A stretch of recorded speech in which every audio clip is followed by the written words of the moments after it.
Hello and welcome to today's webinar presented by Dlubal Software. Today we're working in our finite element analysis and design software, RFEM. The topic for today's webinar is ASCE 7 2016 Response Spectrum Analysis in RFEM. My name is Amy Heilig. I'll be your presenter. I'm the CEO of the US office and also a technical support and sales engineer, and we are located in Philadelphia, Pennsylvania. My colleague Stefan Frenzel will be your moderator, answering any questions you may have. He's a product and customer support engineer located in our Leipzig, Germany office. If the control panel does seem to get in your way when you logged into this GoToWebinar, feel free to show or hide that with the orange arrow up at the top. We always want to encourage everyone to ask questions throughout the presentation. You can do so within the same dialog box. If by chance we don't get to all your questions, I will certainly send you a follow-up email afterwards.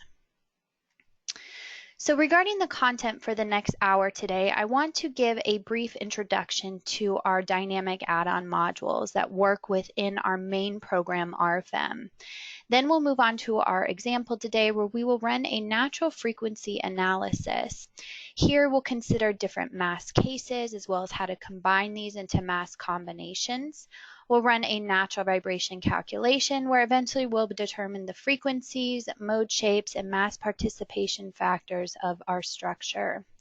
Then we'll move on to a response spectrum analysis. This will be per the ASCE 7 2016 today, but I just want to make a note that the NBC 2015 is also available as well as many other international standards. So today's webinar, 95% can be used relevant to any standard. We also will take a look at the response spectrum analysis calculation options and eventually determine our results, where we want to focus at the end on elements such as story drift, story shear, and p-delta considerations.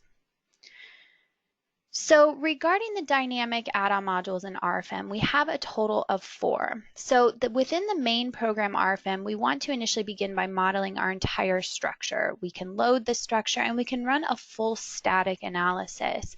But the minute that we want to run any type of dynamic analysis, this does require the add-on modules. The first is called RF-DYNAM Pro Natural Vibrations, and this is a prerequisite to the rest of our dynamic add-on modules. You have to determine what the natural frequencies and mode shapes are of the structure.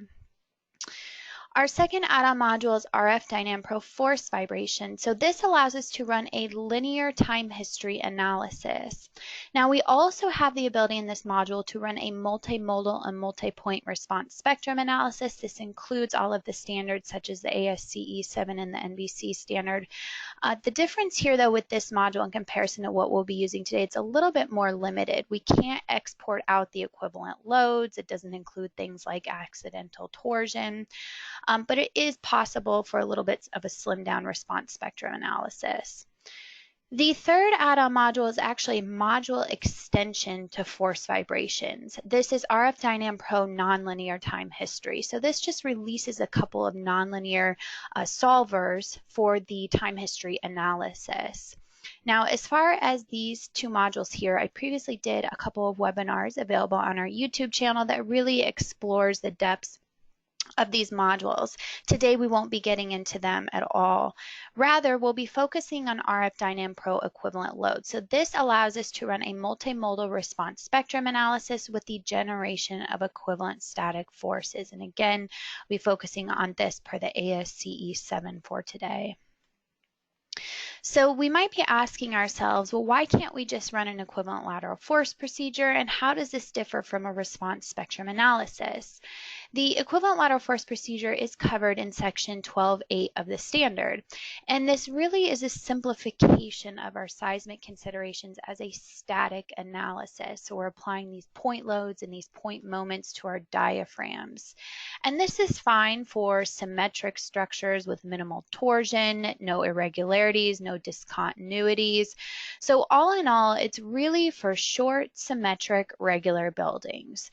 And all too often we find ourselves outside of this range. And instead of running this simplified method, this is where we would turn to a modal response spectrum analysis. And this is covered in section 12.9 of the standard.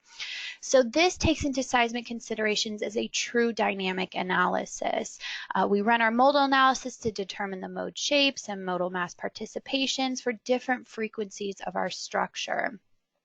So this really can be considered with buildings with reentrant corners, irregularities in floor plans, discontinuities, maybe where we have off-center floors, where our center of mass is not near the center of rigidity. And essentially, this can be used for any type of structure. So perhaps you don't even have a building at all, but some type of specialty structure. Well, with a response spectrum analysis, you can consider seismic with all different types of geometry. So with that said, we will jump into our first example today within RFEM. So for the sake of time, I went ahead and I modeled our concrete structure here in our main program RFEM. So we can see over on the left-hand side is our project navigator. And because our model is already available to us here, we can view all of our input data over on the left-hand side. So for example, I can view all of my materials, and in this particular case, we're just using concrete 4000 PSI. All of my surfaces are available here that I can view for the different walls and slab elements. We also have some columns and beams modeled in. We can view those available cross sections here and so on. So what RFEM also allows me to do is to load the structure. So within my drop-down box at the top, I have a few different load cases. I have a dead load, which is just simple surface loads applied at each level. Same concept for the live load. We can see those apply to the structure here. And finally, I have a third load case, which is snow load applied only to the roof. So if I was interested in running a full static analysis with these loads, I would do so within RFEM. But instead, we want to immediately move to a dynamic analysis. And this is where we want to utilize our add-on module. So over on the left-hand side, you can see in the Project Navigator our long list of add-on modules. This is why we have the concept just pay for what you use. So for example, if you particularly don't run a lot of dynamic analysis for your projects, and you would never purchase the dynamic modules. So it just keeps the software catered for your individual design needs. So we can access RF-DYNAM Pro either here or within our drop-down box at the top under add-on modules. You can see the dynamic option in RF-DYNAM Pro. So an add-on module within RFEM, nothing more than a simple dialog box. And here we have all four of the dynamic modules that I mentioned within the PowerPoint. Now you'll notice that natural vibrations is immediately checked because, as I mentioned, this is a prerequisite to the rest of our dynamic modules. We also can activate the mass combinations, which brings up a new tab at the top. So all we need to do is just simply work from left to right with these tabs. So we move into the mass cases. Our first mass case is going to be dead. What we can do is to directly import the loads from RFEM. So all those surface loads I had applied at every level, I can import in from the load case dead. Now I do want to uncheck from self-weight of structure. I've already accounted for it in my load case back in RFEM. So if I leave this checked on, I'm accounting for it twice. And we can manually define additional masses, and I'll actually do this a little bit later on, but for right now, we'll leave this empty. So we can make a copy of this mass case, and we will rename this to live and import in the live load case from RFEM. And we make a third copy here, and we rename this one snow, and we import the load case snow. So once we have completed our different mass cases here, moving on to mass combinations, we need to combine these together. And referring to the code, section 12.7.2, the standard tells us that we need to include 100% of the dead load. As far as the live load, if the live load is being used for storage, then we'd want to include 25% of the live load as well. Now, for my particular case, let's say this is some type of office building, and we're really not using this live load for storage. So I can leave this mass case over here on the left to not use it. And for snow load, we want to include 20% of snow load when our magnitude is greater than 30 psf. And in our case, we have 35 psf. So what we can do here is just to simply change the factor out in front to 0.2 to account for 20%. So we can give this mass case a name if we'd like to. We'll call this one dead plus 0.2 snow. And finally, we have our natural vibration case tab. So the lowest eigenvalues to calculate here is by default set to 4. That's a fairly low number, but for our first calculation today, let's just go ahead and go with 4.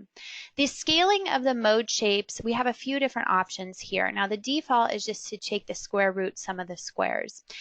There are these different options, which I would encourage you to access the help manual down in the lower left-hand corner here for the dynamic modules that will give you a little bit more theory on these different scaling and mode shapes and to determine if they would be better for your design project. The calculation parameters, we want to choose here the mass combination that we had just created. As far as the acting masses, this is controlled by the type of mass matrix. So by default, the diagonal matrix with only translational degrees of freedom is selected here. So our masses are only going to act in the global X, Y, and Z, which we can see those global axes back in RFEM. The second option here, diagonal matrix, you can see will include both translational and torsional degrees of freedom. So now we're including masses about those axes. So several different options here. We'll just go with the first default. Now, similar to what we had just mentioned with the type of mass matrix, as well as the method for solving the eigenvalue problem, the different calculation types, you want to refer to the help manual to give you a little bit more insight on the theory behind each one of these. For today, we'll utilize the Langko solver, which is an iterative method to determine the lowest eigenvalues and corresponding mode shapes of large models. So essentially this allows us to determine a quick convergence. It'll run a little bit quicker than, let's say, something like the root of the characteristic polynomial, which will determine all eigenvalues and the corresponding mode shapes. As far as the stiffness modifications, we're going to leave this as no stiffness modifications for now, but keep this in mind because we're going to visit this much later when we discuss P delta. So all I need to do is click OK and calculate. The program's meshing it in the background in RFEM. We're running through our 4 different eigenvalues and we're immediately thrown back into RFEM. Now I'm technically still within this add-on module RF-DYNAM Pro. We can now see this within our drop-down box here.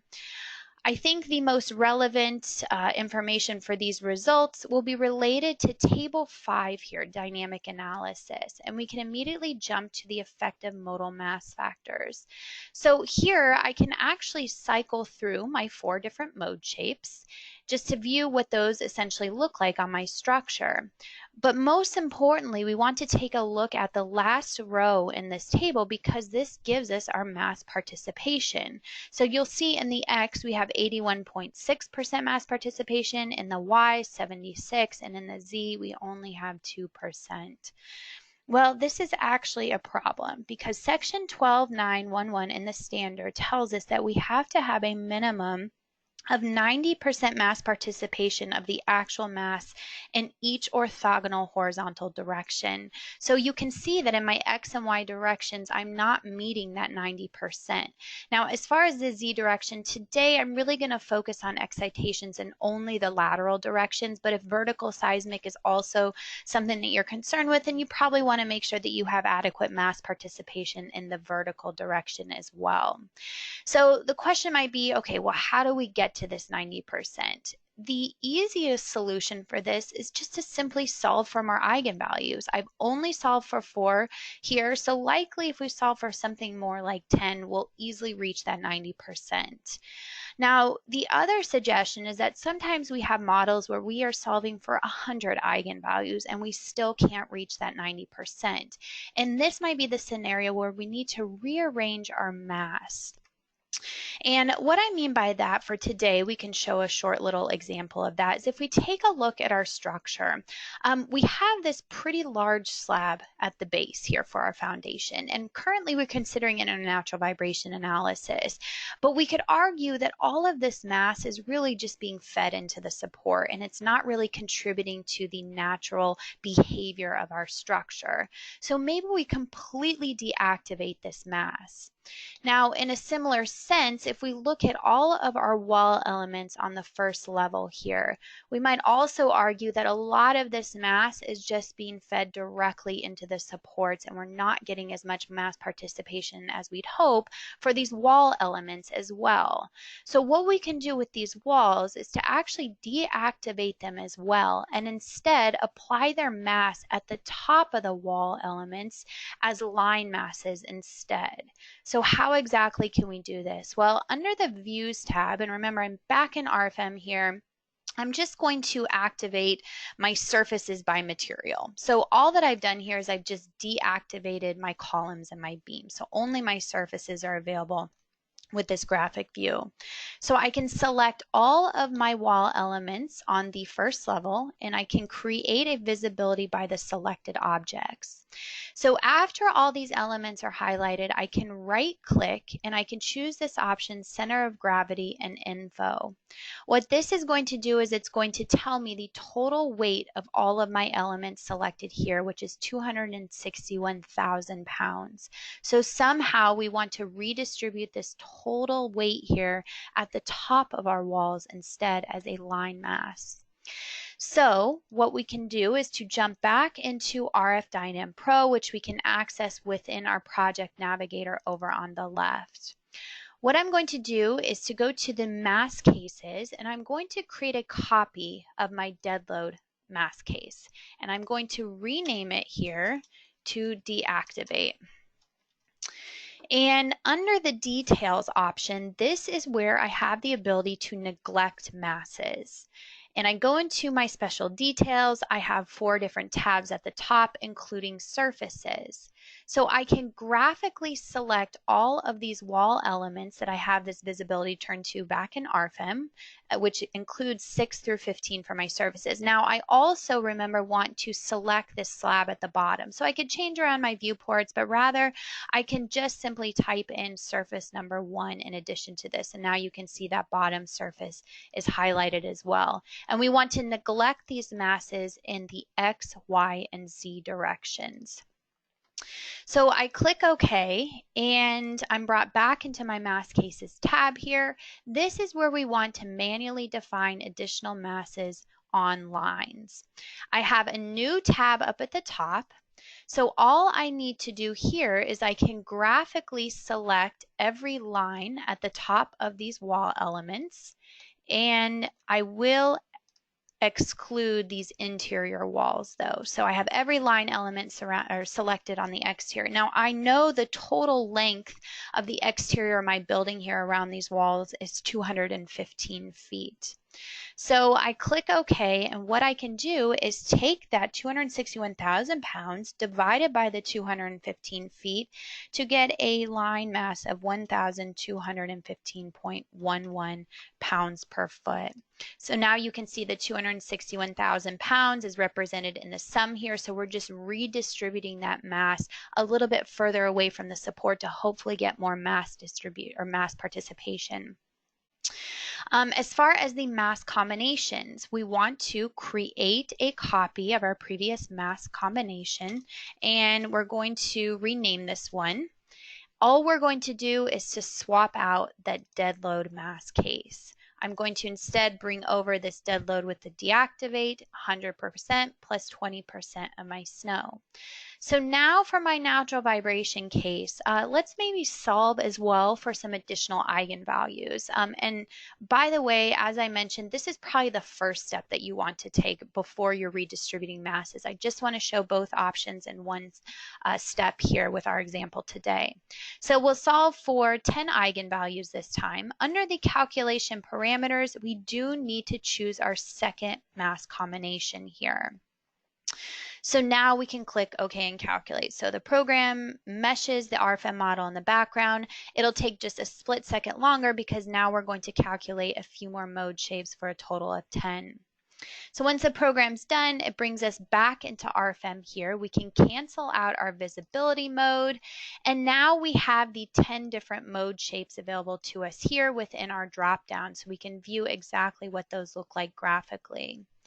Now, of course, what's most interesting is the effective modal mass factor table here. And at the very bottom, I can now see that I have 91% in the X direction for the mass participation, 93% in the Y direction, and 41% in the Z. So you can see what a significant difference those changes made with our total mass participation, and now we're meeting the 90% required by the standard.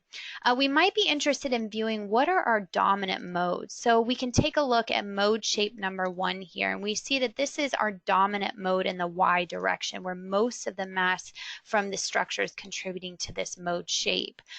We can take a look at mode shape number 2. This would be our dominant mode in the X direction. Now, this is in comparison to, let's take a look at mode shape 3 here, where we really have no mass participation, and this is really called a local mode. We just have something happening up here at the top of the structure, so you can see mass participation in the X and the Y is 0. So this mode shape really is not of much interest to us. Under the natural frequencies tab, this is where we can view the angular frequency, the natural period of our structure for these different modes.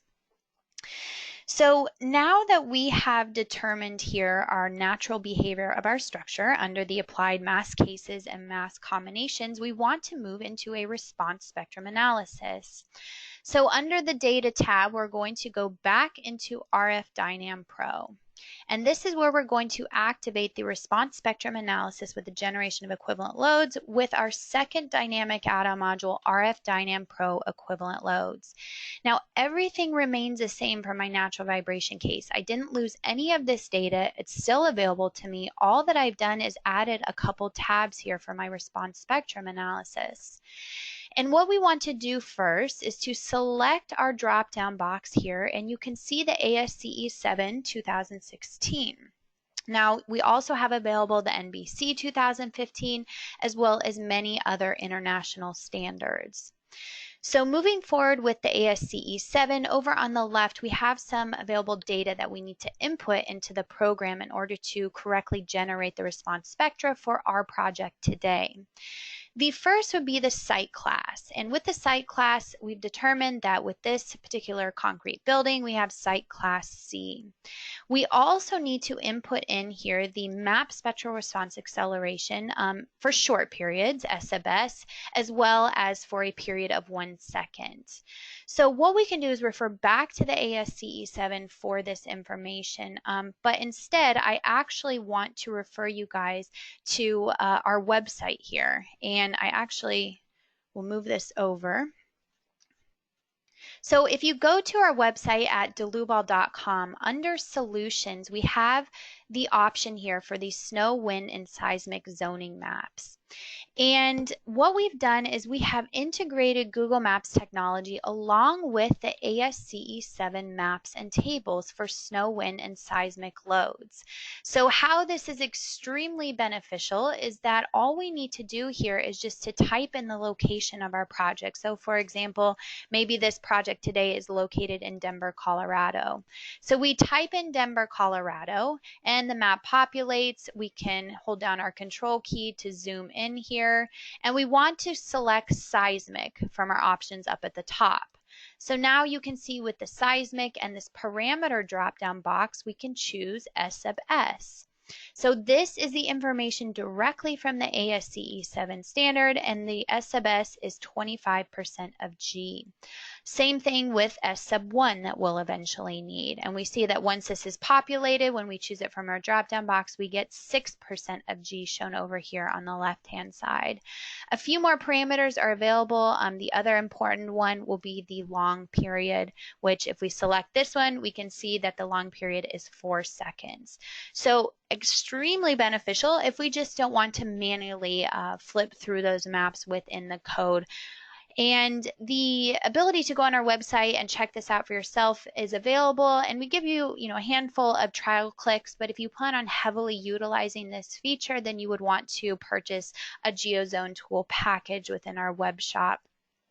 So just something that's a little bit more user-friendly. So going back to the model here, what we can do is to type in the S sub S parameter that we just determined from the GeoZone tool. The S sub 1 will be 6% of G. And then all the rest of these parameters are calculated automatically within the program, but we do need to put in here the long period transition period of 4 seconds, which is already the default setting.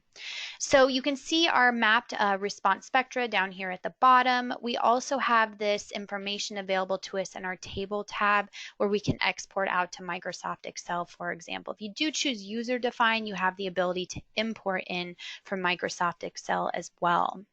So moving on finally to the dynamic load case here, you'll notice that the only option available to me is the equivalent static force analysis. This is because I've only activated this dynamic module.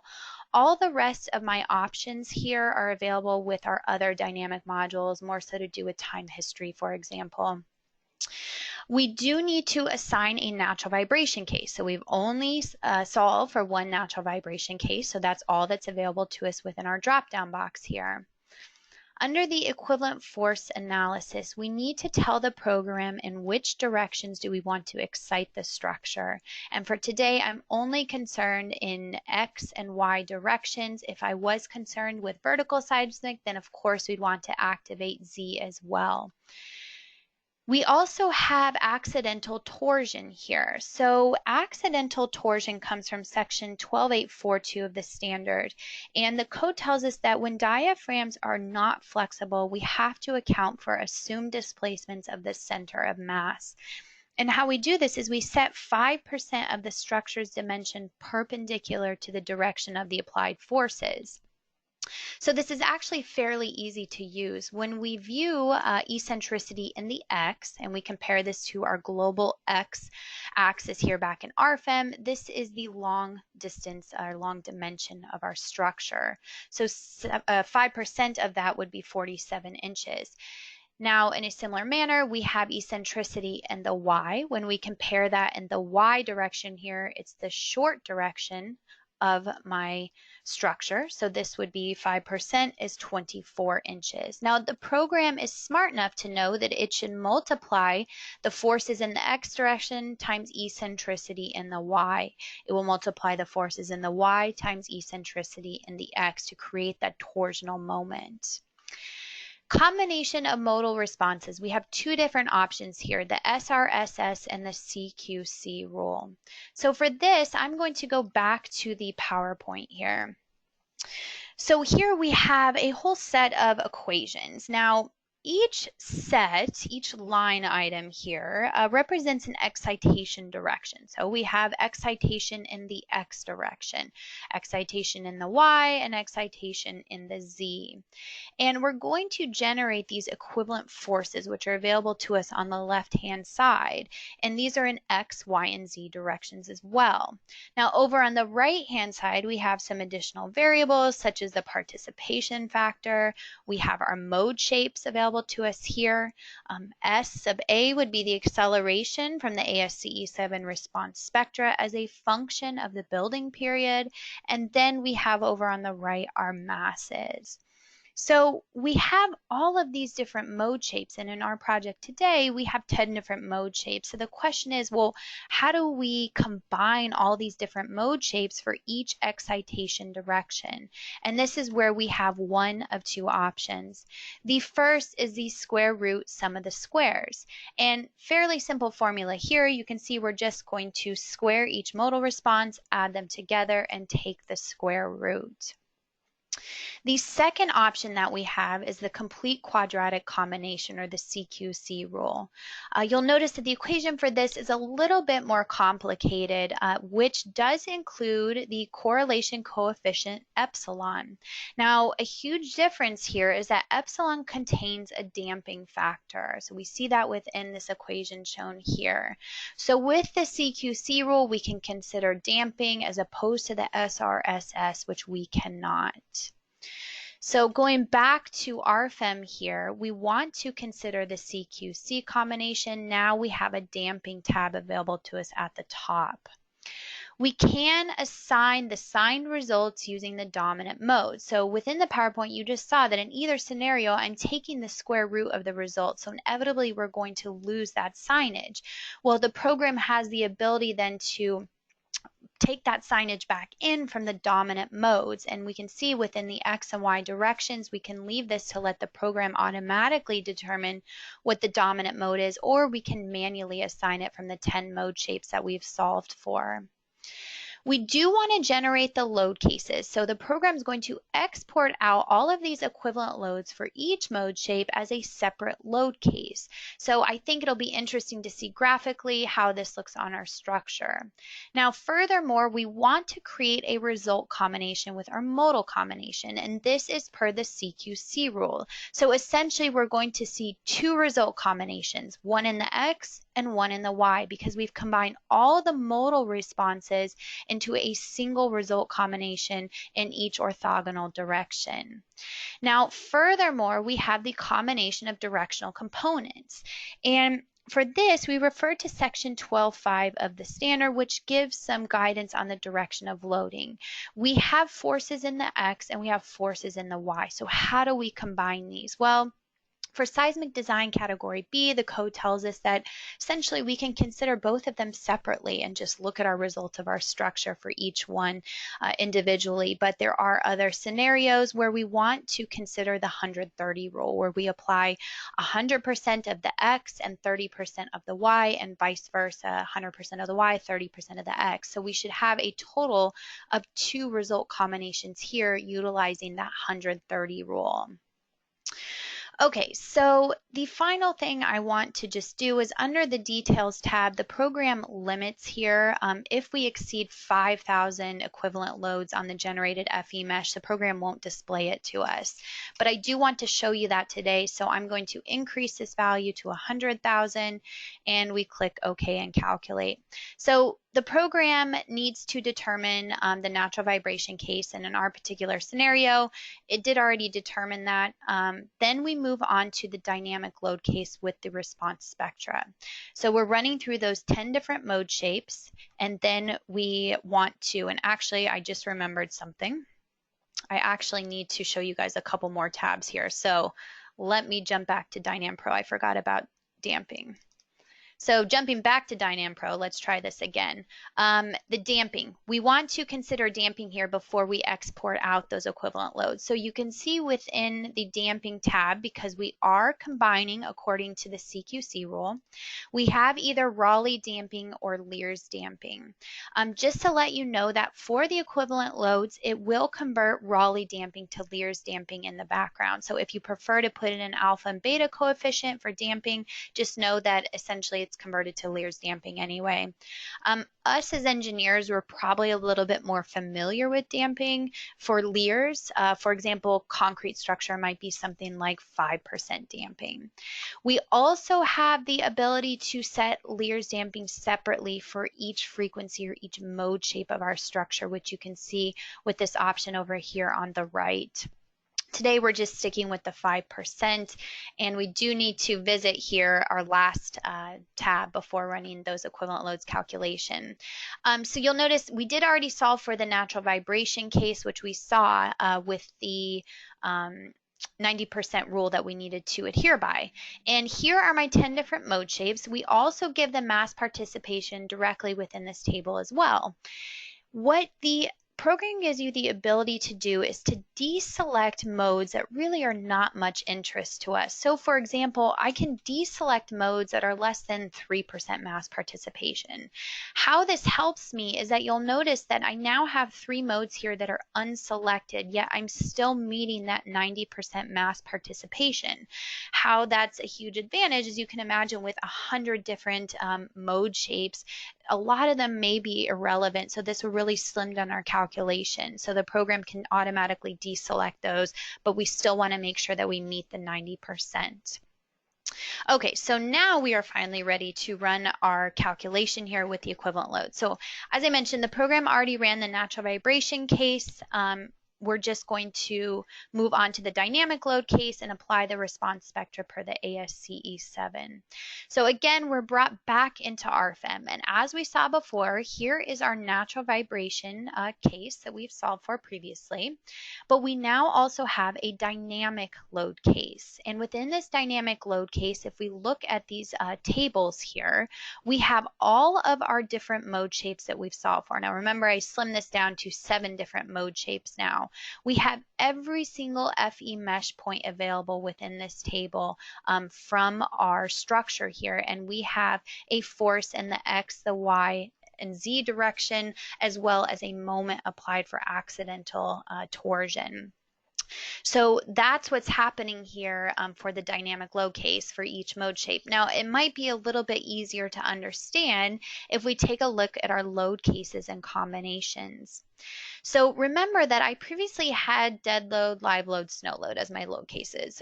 Pretty self-explanatory. But what the program has done now is it has exported all of those equivalent loads for each mode shape as load cases back in RFEM. So you'll see here that for load case number 4, I now have my mode shape 1 for my excitation in the X direction with positive torsion. My next load case, exact same thing, mode shape 1 in the X direction for negative torsion. Then we take a look at the third one. We have excitation in the Y direction for positive negative torsion. We go through all of these to essentially determine the equivalent loads for each mode shape. So you can imagine that it makes sense that we need to somehow combine all of these different mode shapes into a single result combination. And this is why we've done so under the Result Combinations tab. The program has taken all of these mode shapes, which I can expand this column here.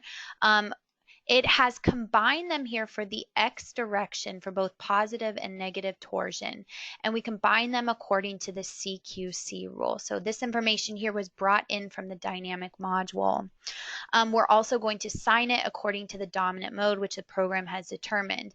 Now, in the Y direction, exact same concept here. We're going to take all of our mode shapes with excitation in the Y direction here, and we're going to combine them according to the CQC so that we just get a single result combination here for excitation in the Y direction, considering all relevant modes. Then also, as I mentioned, we have our 130 rule. So we have 100% of this X load acting and 30% of the Y, and then our second result combination here is 30% in the X and 100% in the Y. So jumping back into RFEM, if I take a look at one of these individual load cases here, I can display my load. So this is what the setting that I changed under the Details tab previously, just so that we can view this. And I know it's a little bit overwhelming because this is all of these forces being applied to every single FE mesh point. Now you'll notice that my walls and my slab are excluded here because if you remember, I excluded them entirely from my mass case. So that's why we're not seeing any loads in particularly acting on these surfaces down at the bottom. If I turn this model around and I zoom in here to maybe one of the columns, it'll make a little bit more sense. We have a single FE mesh node here, and then this is where we are applying our loads in the X, Y, and Z direction. We also have a positive moment acting here for accidental torsion. If I take a look at the next load case, we just reverse the moment. So that's what's going on for all of these individual load cases. Now, we'd like to go ahead and solve the model here. So all that we've done with that dynamic module is to export these loads back into RFEM so that we can now run a so-called kind of static analysis. So how we can do this now is go to Calculate, Calculate All. And for the sake of time, I have already solved this for all my different load cases and all my result combinations, and we're now presented with our results in RFEM. So maybe what I jump to here is my result combination with excitation in the X direction. And we can view the global deformations here. And most of our deformations in the x direction, which makes sense because this is where excitation is taking place. But in addition to the global deformations, well, under my results tab here in the project navigator, I can view my internal forces for my members. So for example, if I want to take a look at my columns here, and we can focus in on maybe these exterior columns, we can view the results diagrams for my axial loads. We can take a look at shear forces in both the strong and weak axis direction. We can view bending moments for both the beams and the columns. And this is based on just those seismic forces. In a similar manner, what we can do is to activate our surfaces results to us here in the form of contours. So with our surfaces, and maybe I highlight our slab down here at the bottom and I create a visibility by the selected objects, what we can view is maybe our bending moment along the local x-axis. We can view bending moment along the local y. We can view shear forces, normal forces, and so on. So this is all available to us despite any of the result combinations that we're looking at. So here's my excitations in the y direction now because I changed my result combination up here. Of course, we can view the 130 rule as well. So after we solve for all of these different seismic forces and how they're affecting our structure, what we want to discuss now is called the base shear. So let me cancel out this visibility and let's turn off the surfaces here and let's jump to one of these load cases of one of our dominant modes. So with the dominant modes, I can go to my dynamic tables here and I choose my dynamic load case. At the bottom of these tables, if I scroll all the way down, I get a summation here. And actually, I want to jump to mode shape number 1. And what this will show us is the base shear for the x and the y directions. And remember though that this is the base shear for only this particular mode shape. Now, you do need to take this number, by the way, and divide it by 2. And the reason why is because we are accounting for both positive and negative accidental torsion here. So your true base shear at the bottom of the structure in this table is this number divided by 2. So this is extremely helpful for these individual mode shapes that we can just access this table. But the question is that we're probably more so interested in our base shear for one of our result combinations instead. And that's after combining all of these mode shapes with the CQC rule, we want to look at result combination 1 here with excitation in the X. So we want to know what is the base shear and the story shear for our structure. And this isn't readily available in tables. So how can we access this information? Well, what I'm going to do is I'm going to hold down my control key here to select a single column stack within my building. If I continue to hold down my control key here, what I can do is to copy and paste this column stack here, and it asks me to clear my results. That's fine. So we've just made a single copy of this column over here on the right. What I'm going to do is to highlight all of these columns, right click, and under member, I want to edit.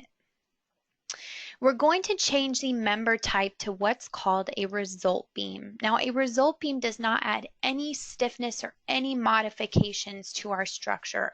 All that we're doing here is we're going to sum up all of the results from the rest of our structure and present it to you in a format of a member element instead. So you'll notice I won't even support this result beam here because we don't need to, because it's not a part of the analysis.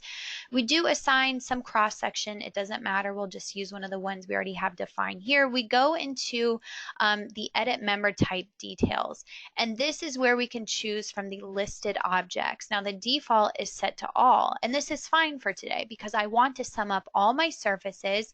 We don't have any solids, but it doesn't matter. We can leave this as all and all my members, and I want to present all of these results in a beam type format or a column type format over here with my result beam. So I click OK, I click OK. But what I need to do is I first need to go back to RF-DYNAM Pro, and I have to rerun this calculation.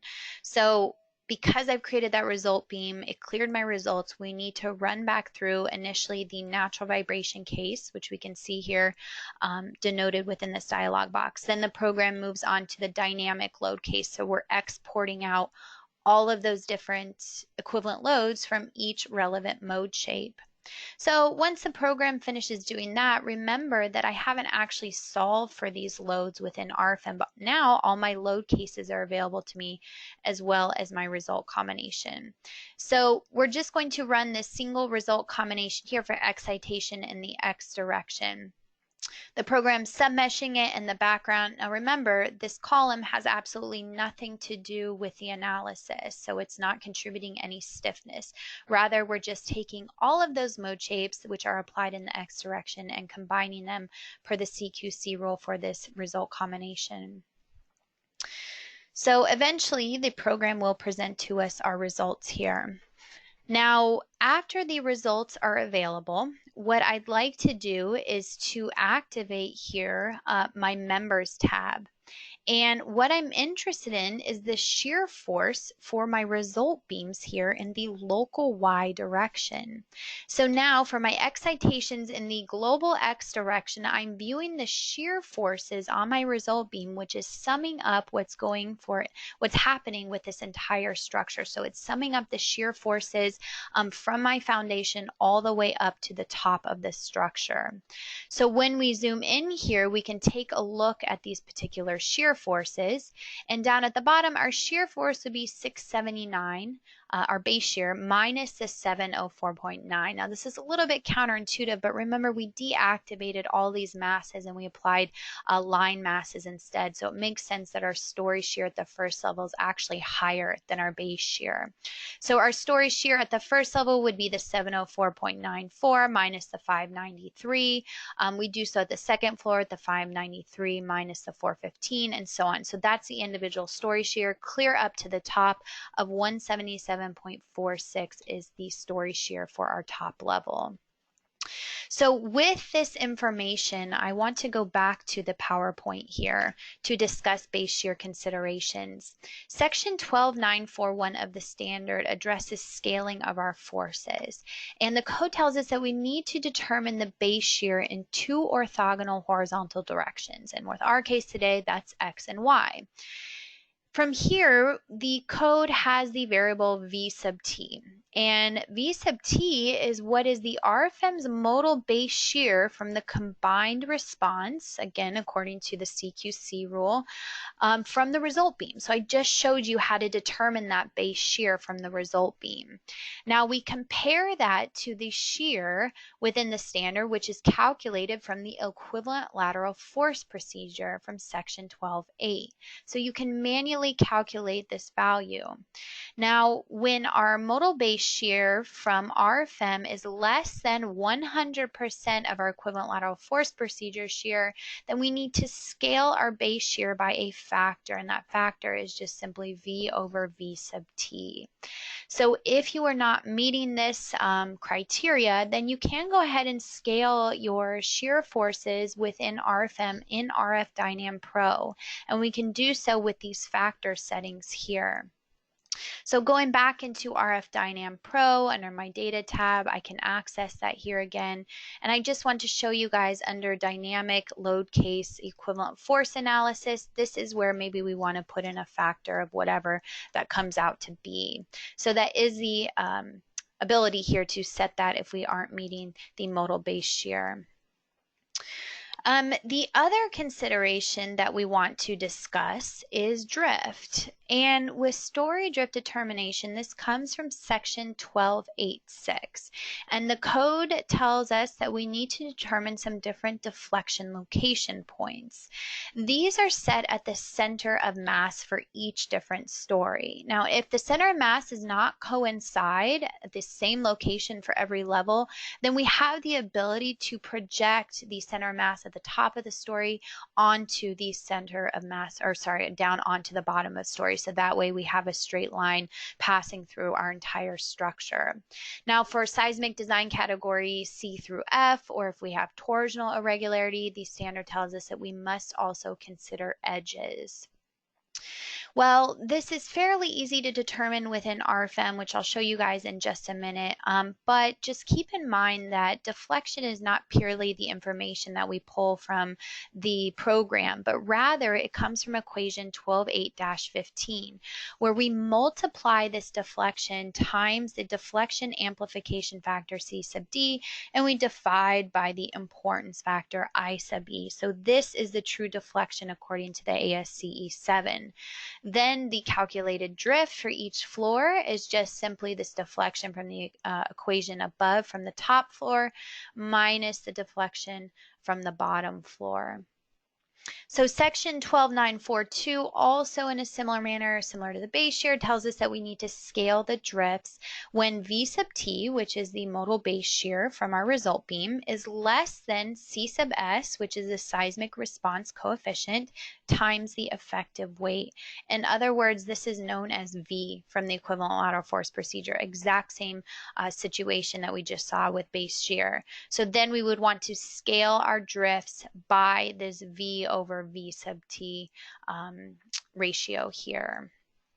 So back in RFEM, what we can do with the center of mass is that for a particular story, you can select the slab and all elements that are framing into it, and we can right click, and under center of gravity and info, we have the ability here to create a new node at the center of gravity. So the program will actually place a node in there.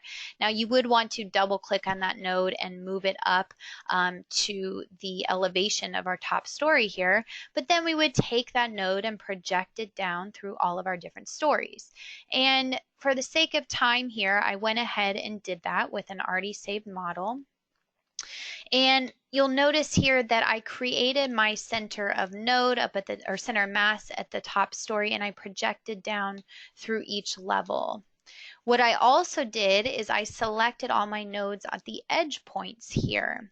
And under the Views tab, I created a user-defined view with only these nodes selected that I'm interested in for drift. So once we run our calculation, we can view the deflection here for our result combination in the X direction, for example. So under the results, we can view deflection in the X direction. We can zoom in here to an edge point, let's say, and the deflection here for our top story is given as 0.207. Well, the story below it is 0.161, but don't forget that we do need to multiply by the C sub D factor, divide by the importance factor, which is what the code tells us.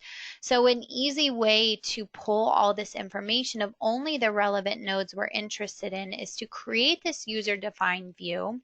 I can highlight all of my elements here, so you can see they're selected with red. Now in my tables, I can jump to my table 4.2, which shows my deformations of my nodes. And we have this nice tool that says show selected objects only. So now within this table, it will only show me my nodes that I graphically have selected here rather than every single node within the entire building.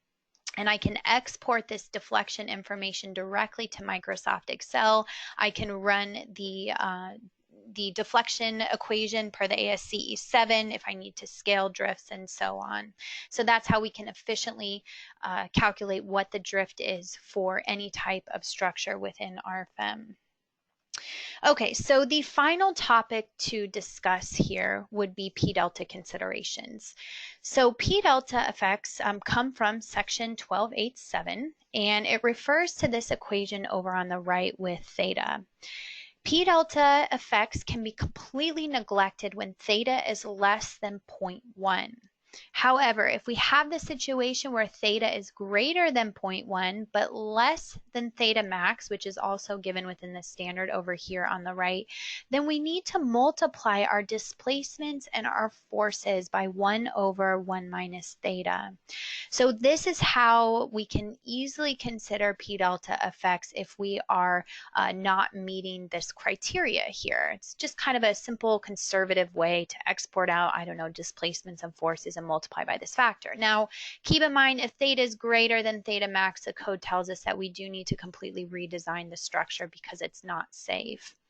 So this might be fine for a simple application, but we maybe are rather interested in how we can include p delta directly within the analysis. Well, when we take a look at p delta, we actually cannot iterate p delta calculations for second order theory within dynamic analysis. It just is not applicable. So what we do is we linearize this with what's called the geometric stiffness matrix based on axial loads only. Now there are two assumptions with this type of linearization. One is that vertical loads do not change due to horizontal effects, and the second is that deformations are small when we compare this to the overall dimensions of our structure. So as far as the geometric stiffness matrix, which is denoted by K sub G, this tells us that essentially tensile axial forces increase the bending stiffness of a member. Now, in turn, a compressive axial force will reduce the bending stiffness. Now, a very simple application on how this can be applied is if we think of a cable. When a cable is in tension, then it certainly has an increase in bending stiffness. But when we apply a compression force to a cable element, it's really completely useless. So we have reduced its bending stiffness. And this K sub G reflects this stress stiffening effect. Over on the right-hand side here, we have a set of equations with just 2 degrees of freedom to kind of show you what this means. Now, over on the left, we have our force. Over on the right, we have our geometric stiffness matrix, K sub G, and we have this multiplied by the displacements. Well, you'll notice that the geometric stiffness matrix is only dependent on 2 variables, and that is the axial load within the member and the length of the member. It's not dependent on anything else. So here, to account for p delta, we can take the geometric stiffness matrix, we can add it to the elastic stiffness matrix K, which is what we've been using up until now, for a modified stiffness matrix K mod. So K mod is just simply K plus KG. So how do we do this within RFEM? Well, I'm going to go back to my load cases and combinations here.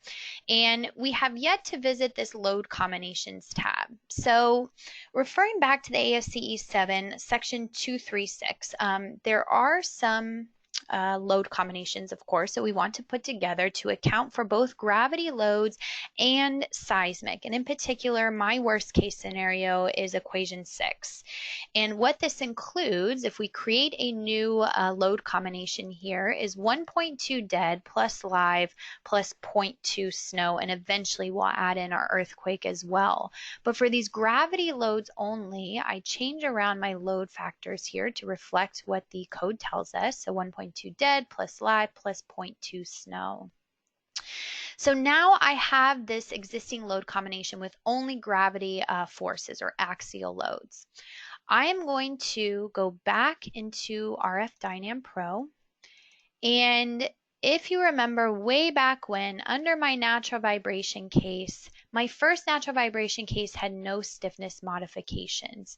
So we'll rename this no stiffness modifications. And I'm going to make a copy of this, and this time we want to rename this one geometric stiffness modifications.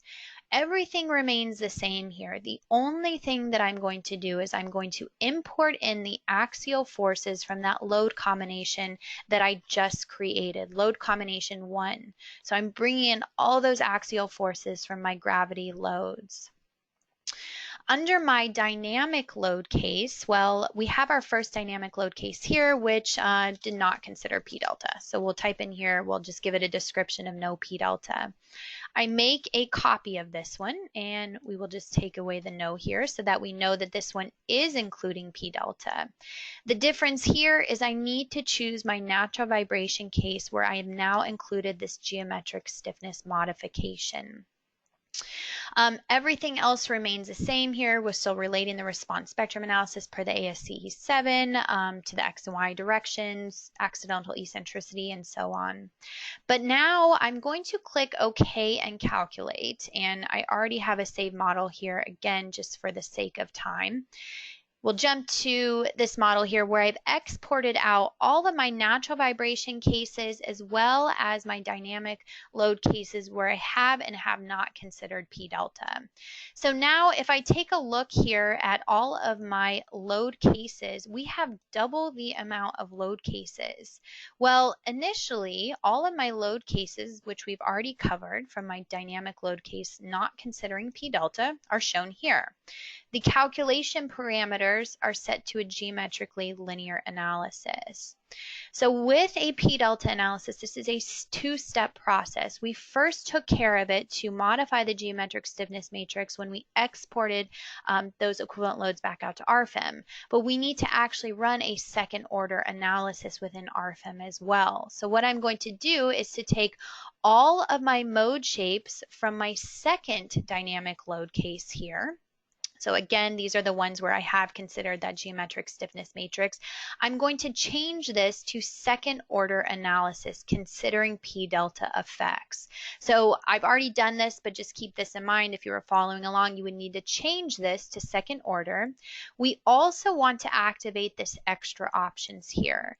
And now under extra options, we import in the stiffness modifications from the load combination considering those gravity loads.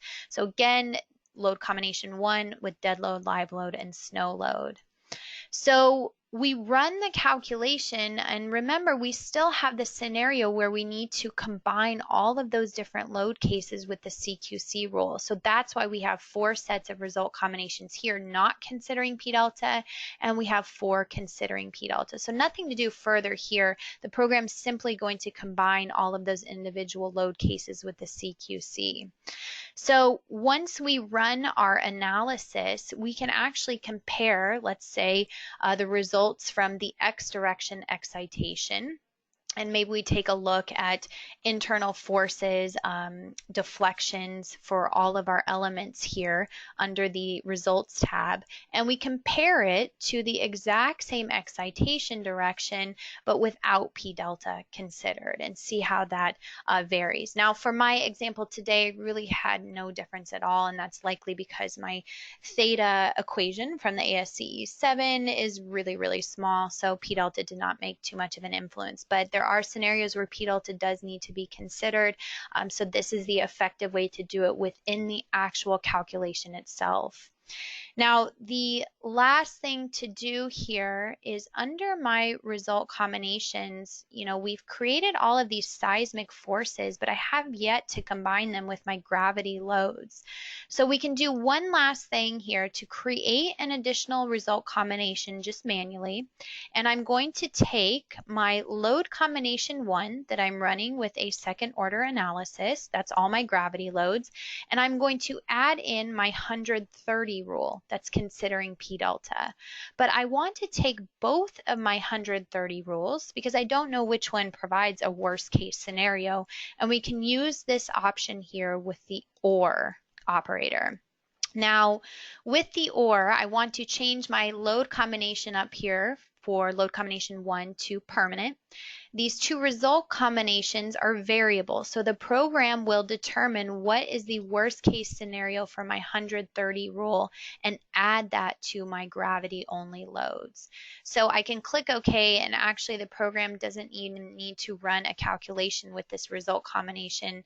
And the reason why is because it just uses superposition here to add up those load combinations along with the result combination. So immediately we're presented here with our deflections, our internal forces. So this is the result combination then that we could take into additional add-on modules and design all of our reinforced concrete slabs or columns, for example, per the ACI or the CSA standard. So that's how we combine everything into a single result combination.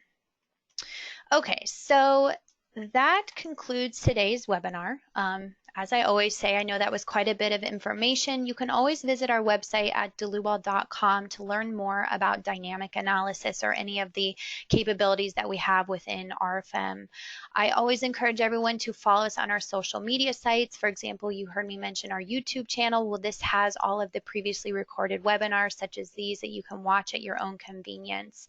Also give you more information on events and conferences that we'll be at, maybe some technical articles that we posted on our website. Our email at our Philadelphia office is info-us@dlubal.com, and our phone number is 267-702-2815. So if you have any questions about today's presentation or anything else, feel free to reach out to us here. Also, we will have many more upcoming webinars. You can register on our website at dlubal.com under support and learning and webinars. As most of you know today, though, I sent out a reminder email about a week or so before one of these will take place, and you can always register through there as well.